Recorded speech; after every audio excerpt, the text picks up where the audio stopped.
নমস্কার। আজকের ভিডিওটি অবশ্যই অ্যাডোব ফটোশপ 7.0 কীভাবে অপারেট করতে হয় এবং সেখানে কীভাবে পাসপোর্ট ছবিকে খুব সহজেই তৈরি করা যায় এবং অনেক ছবিকে একই সাথে A4 পেপারে, যেমন ধরুন 50টা ছবিকে আপনি প্রিন্ট করবেন, তাহলে কিভাবে সাজাবেন সেই বিষয়ে এখানে আমি শেখাবো।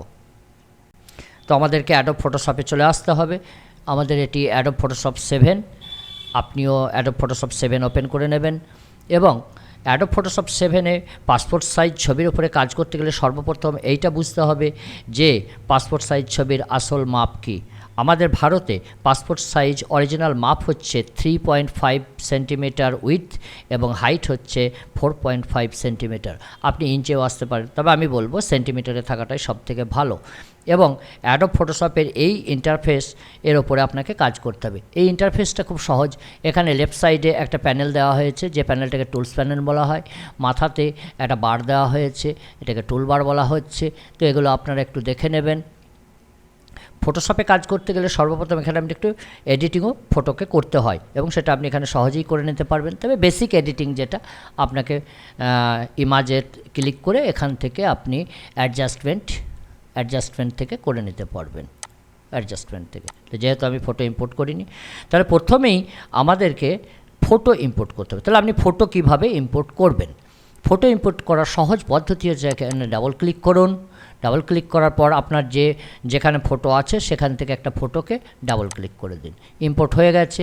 এটাকে আপনি এডিটিংয়ের সাহায্যে একটু চেঞ্জ করতে পারবেন। সেটা যে অ্যাডজাস্টমেন্টে আসুন, ব্রাইটনেস কন্ট্রাস্ট এডিট করতে পারবেন, কালার ব্যালেন্স করতে পারবেন, কার্ভস করতে পারবেন, অনেক আছে আপনি দেখবেন। তবে সবথেকে যেটা বেসিক্যালি যেটা লাগে সেটা হচ্ছে ব্রাইটনেস অ্যান্ড কন্ট্রাস্ট। তো আমি ব্রাইটনেস অ্যান্ড কন্ট্রাস্টে ক্লিক করেছি।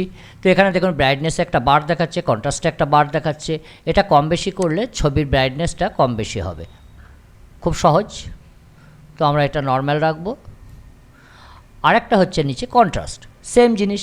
কন্ট্রাস্টের মিডল পয়েন্টটাকে ধরে আপনি দুদিকে নড়াচড়া করুন।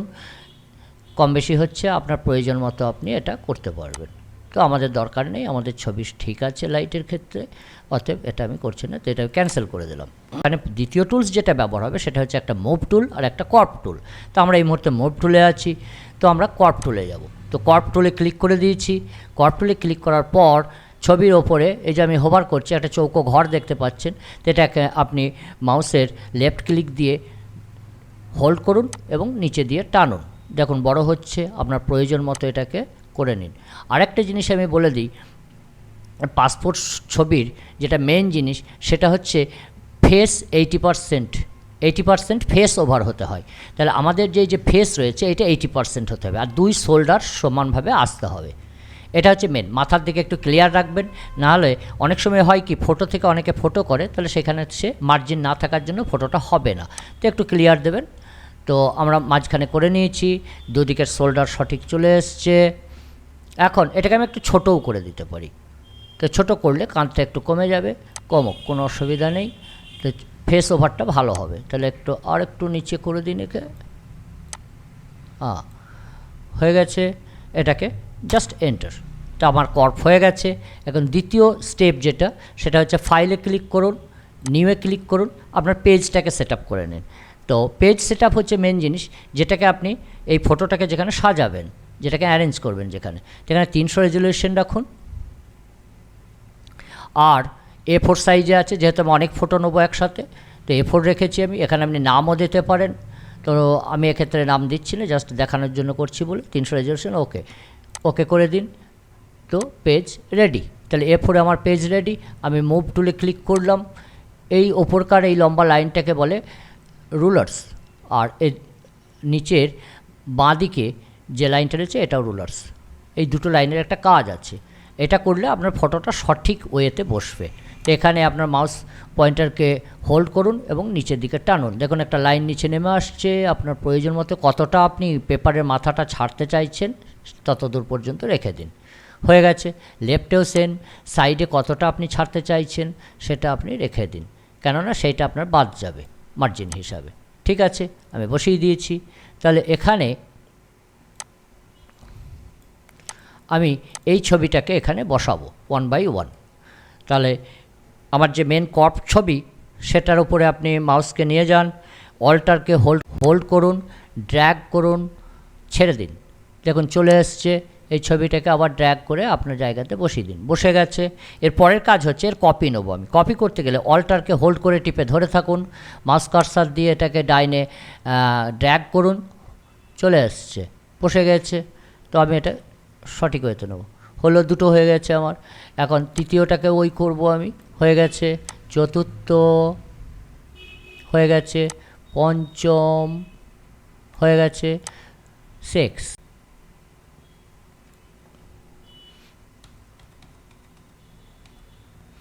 আমার 6টা ছবি এখানে বসে গেছে। এখন এই 6টা ছবিকে একটা লেয়ারে আমাকে সিলেক্ট করতে হবে, কেননা এই 6টা লাইনকে আমি একসাথে খুব কম সময়ের মধ্যে পরপর সাজিয়ে নেব। তা এটাকে লেয়ার করতে গেলে একদম রাইটে যে ছবি তার উপরে ক্লিক করে দিন, আর কিবোর্ডের কন্ট্রোল বাটনকে টিপে ধরে থাকুন। টিপে ধরে থাকার পর যেহেতু এখানে 6টা ছবি আছে, তাহলে আপনাকে একটা বাদ দিতে হবে। তো কিবোর্ডে ই লেটারকে, যেহেতু 6টা ছবি আছে, 5 বার ই লেটারকে হিট করতে হবে। তাহলে 5 বার ই লেটারকে আমি গুনে গুনে হিট করব, 1 2 3 4 5। এখন দেখুন এই পুরো লাইনটা কিন্তু আমার সিলেক্টেড হয়ে আছে। এখন আবার একটা আমি রুলার লাইন দেবো, এখানে দিয়েছি, রুলার লাইন দিলাম। এখন একদম রাইট সাইডের ছবিটার উপরে ক্লিক করে আমি এটাকে মাউসটাকে হোল্ড করে অল্টারকে হোল্ড করে অ্যাট এ টাইম আপনাকে অল্টার টিপে ধরে থাকতে হবে। তারপর মাউস কার্সার দিয়ে এটাকে ড্র্যাগ অ্যান্ড ড্রপ করুন, তাহলে নিচে নিয়ে আসুন, ড্র্যাগ অ্যান্ড ড্রপ, চলে এসছে, বসে গেছে, কত সহজ। এখন আবার একটা আপনি এখানে রুলার লাইন দিন, হয়ে গেছে, সেম। আবার অল্টারকে হোল্ড করুন, ড্র্যাগ করুন, বসিয়ে দিন, হয়ে গেল। তাহলে আবার একটা লাইন দিন, হয়ে গেছে।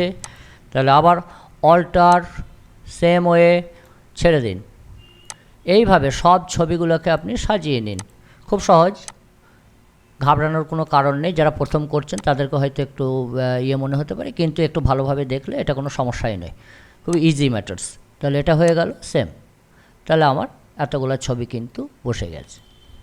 বসে যাওয়ার পর এরপরে আসবে প্রিন্টিং। এখানে মাঝখানে আমি একটা কথা বলে দিই, যে যারা বিজনেসভাবে কাজ করতে চাইছেন এতগুলো ছবি, তাহলে অনেক সময় আমাদেরকে 50টা ছবি বসাতে হতে পারে, 49টা ছবি লাস্ট বসবে। সেই ক্ষেত্রে আপনাকে কর্প করার সময় আমি দেখিয়ে দিচ্ছি আবার একটা, কর্প করার সময় এই 3 সেন্টিমিটার করবেন আর হাইটে 4 সেন্টিমিটার করবেন। এই মাপের ছবিটা ছোট হয়ে যাবে। ছোট হয়ে যাওয়ার পর সেটাকে আপনি বসাবেন, এবং যত ছোট আপনি করতে চাইছেন তত এখানে উইডথ আর হাইটটাকে কমাবেন, ছবি ছোট হয়ে যাবে। রেজুলেশন কিন্তু সবসময় 100 রাখবেন। তাহলে আমার ছবি এগুলো বসে গেছে সব। এরপরে আসছে কি, যে আমি মুভ টুলে ক্লিক করে দিলাম আবার। এখন আমার এটাকে প্রিন্টিংয়ের জন্য রেডি করতে হবে। এবং এখানে আরেকটা জিনিস, যে যদি মনে করেন যে এটাকে আমি সেভ করে রেখে দেবো, তাহলে এক কাজ করুন, ফাইলে ক্লিক করুন, সেভ অ্যাজ করুন। সেভ অ্যাজে করার পর এখানে একটা দিলাম XYZ, যা হোক একটা নাম দিয়ে দেওয়া হয়েছে। এরপরে এটাকে আপনি যে জায়গাতে সেভ করতে চাইছেন সেই জায়গায় সেভ করে রাখুন, তবে এটা পিএইচডিতে সেভ করে রাখবেন। কী হবে, ফটো পিএইচডিতে সেভ করে রাখলে আপনারই সুবিধা, পরবর্তীতে আপনি ফটোশপ থেকেই কাজটা করতে পারবেন। তাহলে সেভ, তাহলে আমার সেভ হয়ে গেছে। পরবর্তী আমি ওই সেভ পেজ থেকে আবার তাকে প্রিন্ট আউট দিতে পারবো। এখন তৃতীয় হচ্ছে কি, যে আমি প্রিন্ট করব। তাহলে প্রিন্ট করতে গেলে আপনার যে ধরনের প্রিন্টার আছে তার উপরে পেজ সেটআপটা করে নেওয়ার, এখানে কিন্তু প্রিভিউয়ে ক্লিক করার পর এখানে পেজ সেটআপে ক্লিক করে দিন। পেজ সেটআপে কী আছে, আমার A4 পেজ সেটআপ করা আছে। আর একটা জিনিস লক্ষ্য রাখবেন, এখানে যেন কোনোভাবেই ল্যান্ডস্কেপে টিকমার্ক না হয়ে থাকে। এই যেখানে আমি ল্যান্ডস্কেপ দিলাম, দেখুন অন্য রকমের হয়ে গেছে, ল্যান্ডস্কেপ আড়াআড়ি হয়। আর পোর্ট্রেট, তো আমাকে লম্বালম্বি চাই, আমার পোর্ট্রেট সাইজ, তাহলে আমি ওকে করে দিয়েছি। ওকে করে দেওয়ার পর এখন প্রিন্ট প্রিভিউ দিয়ে দেখুন এখানে কী আসছে, যেই ছবিটা কম বেশি হতে পারে। তো আমি প্রিন্ট প্রিভিউ দিয়ে দিয়েছি, প্রিন্ট প্রিভিউয়ে আমাকে এই জিনিসটা দেখাচ্ছে। তো সর্বপ্রথম এটাকে সেন্ট্রালাইজড করতে হবে। সেন্ট্রালাইজড করতে গেলে দেখুন স্কেল প্রিন্ট সাইজ, এখানে স্কেল টু ফিট মিডিয়া, এই বক্সে ক্লিক করে দিন। এই বক্সে ক্লিক করে দিলে হবে কি, আপনার ছবিটা কেটে যাওয়ার ভয় থাকবে না। হয়ে গেল। এখন পেজ সেটআপ, অবশ্যই দেখে নিন পেজ সেটআপে কী আছে। যেহেতু আমরা A4-এ প্রিন্ট করবো, A4-ই সেট করা আছে। কিন্তু এখানে আপনি মনে করলে যখন আপনি 3টে ছবি বার করবেন, তাহলে কিন্তু আপনাকে 3টের পেপার অনুযায়ী 4-6 পেপার সেট করতে হবে। অনেক সিস্টেম আছে, সেই সিস্টেমে করে নেবেন। করে নেওয়ার পর প্রিন্ট দেবেন। যেহেতু এটা আমি টিউটোরিয়াল হিসাবে বানাচ্ছি, এটা আমার প্রিন্ট করার প্রয়োজন নেই, জাস্ট আপনাদেরকে দেখালাম কিভাবে করবেন, খুব সহজ মেথড। ভিডিওটা যদি আপনাদের জন্য হেল্পফুল হয়ে থাকে একটু লাইক এবং শেয়ার করে দেবেন। Thank you.